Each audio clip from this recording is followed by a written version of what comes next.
what's up guys, to another video. Today we are going to play a troll obby. Let's go. Oh, that's understandable.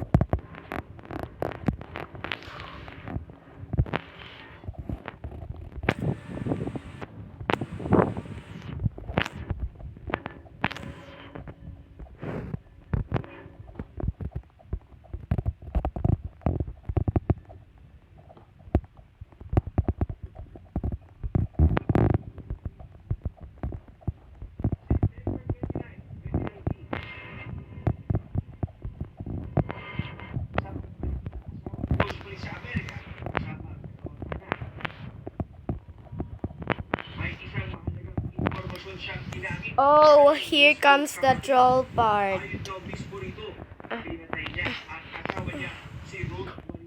Yay! I made it. Ha ha ha, he fell. No! No! No!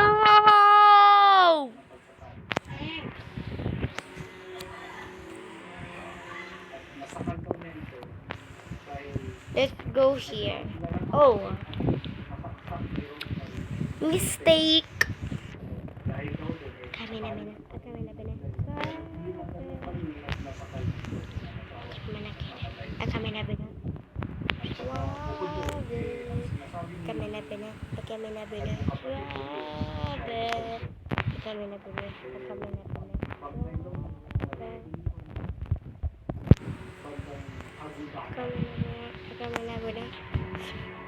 Yes. Oh no! I hate this when this happened.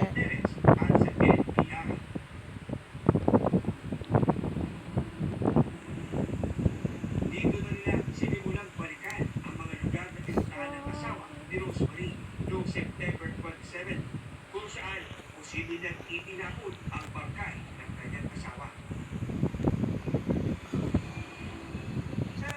I'm going right through there. She wall hop.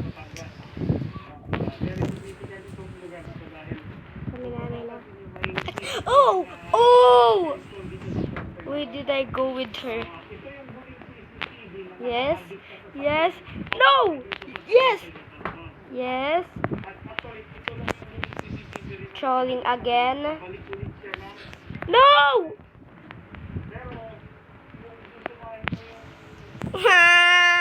I hate trollers.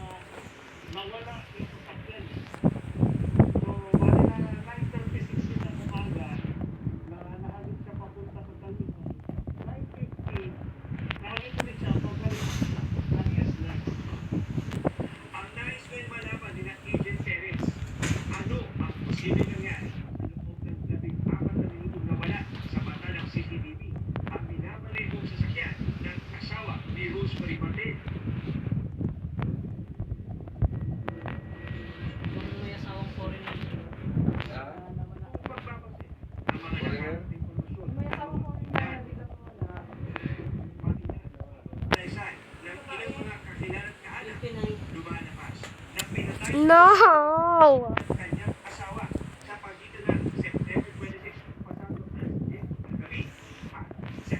I hate it when I got trolled.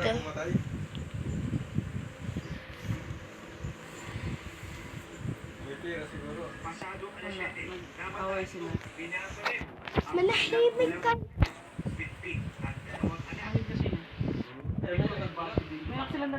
Nagre-record ako, ma.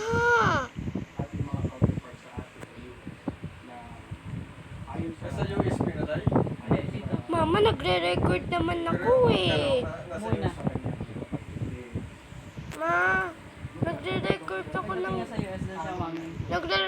ng voice. No.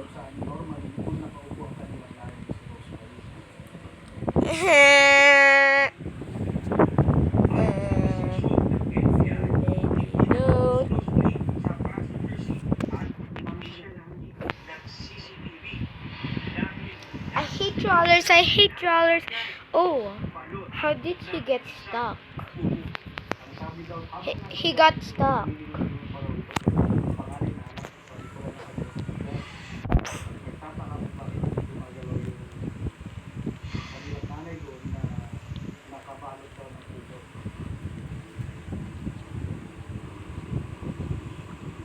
Sa Tanawan, Batangas, huling namataan ang nasabing sasakyan.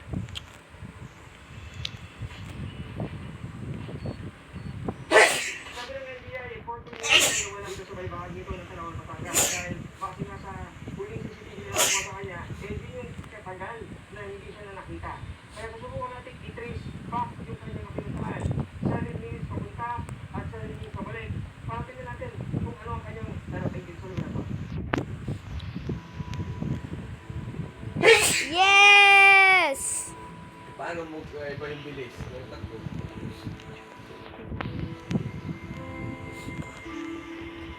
Sa pag-amin niya kasi sinabi niya na yung bangkay ng babae ay tinapon niya sa kapakulan. Pinaka-point kung saan yung CCTV na sinasabi ng pinsan na sila na doon yung sakal. Kaya dito na sa mga tinadaanan, posible sa humito. Matawag ka ni Ate Rhea. Oh! Ha? Ano pa? Anyways, guys, this is all for today's video. Bye!